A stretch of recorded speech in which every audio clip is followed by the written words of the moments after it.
आइए देखते हैं संयुक्त अक्षर। संयुक्त अक्षर कौन कौन से हैं? क्ष, त्र, ज्ञ और श्र। संयुक्त यानी मिला हुआ, जुड़ा हुआ। क्या मिला हुआ है? अक्षर, संयुक्ताक्षर, संयुक्त अक्षर। अर्थात इसमें क्ष, त्र, ज्ञ, श्र, इसको संयुक्त अक्षर क्यों कहते हैं?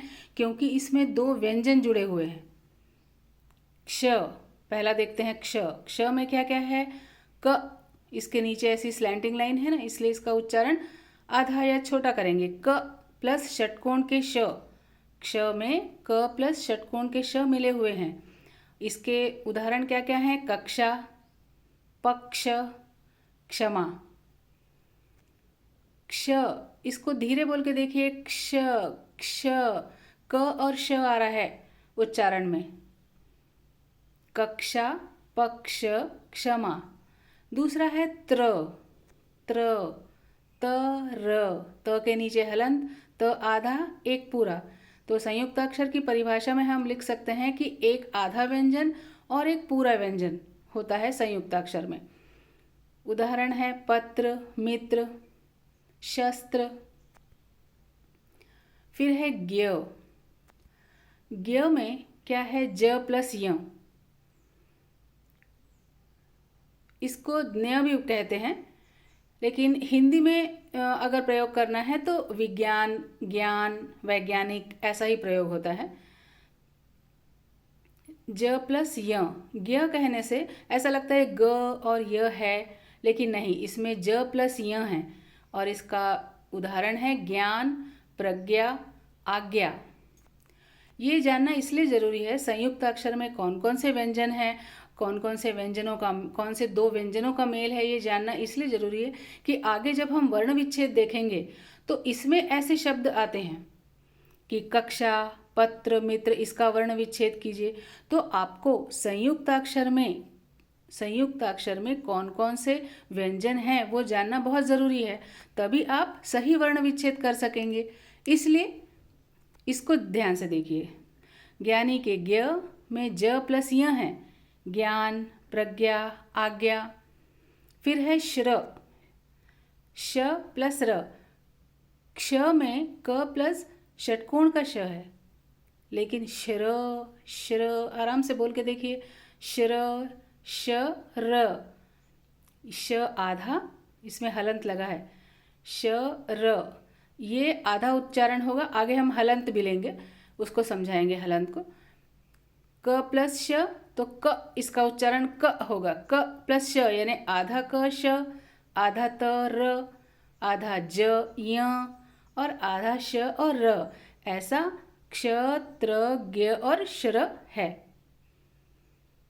श्र के उदाहरण क्या क्या हैं? श्रम, श्री, श्रुतलेख।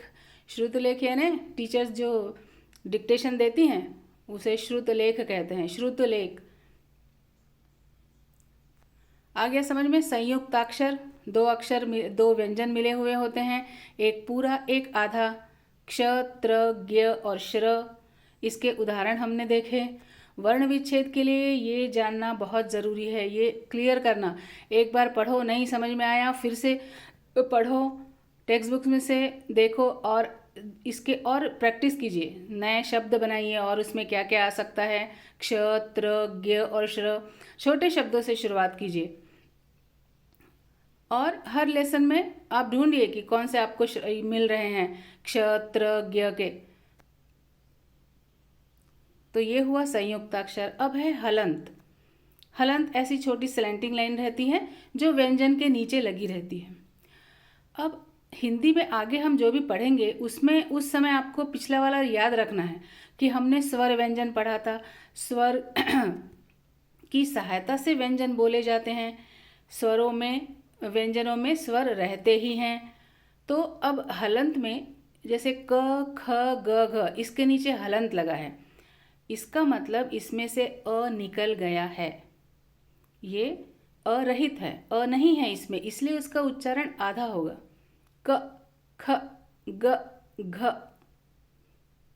जिस व्यंजन में हलंत लगा है उसका अर्थ उसमें से स्वर निकल गया है।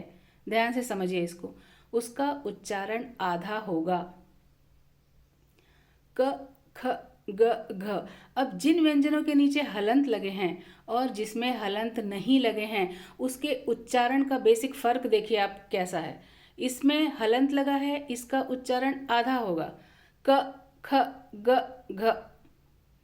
और ये इसमें से स्वर निकल गया है, आधा उच्चारण, ये लिखा है। फिर है क, अब इसमें हलंत नहीं है, इसका मतलब ये पूरा व्यंजन है, क, ख, ग, घ। आशा है आपको वर्णमाला तो अभी याद हो गई होगी पिछले वीडियो में देखकर। क, ख, ग, घ स्वर सहित व्यंजन, पूरा उच्चारण, आराम से उच्चारण करना है इसका, क, ख, ग, घ। और इसमें हलंत लगा है इसलिए इसका उच्चारण आधा होगा। इसको ध्यान से पढ़िए, समझिए, क्योंकि वर्ण विच्छेद में यही काम आता है।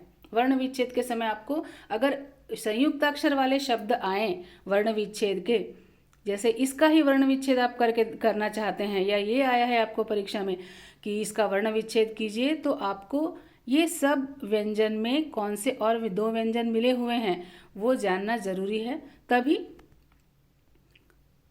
वर्ण विच्छेद सही तरीके से हल हो पाएगा।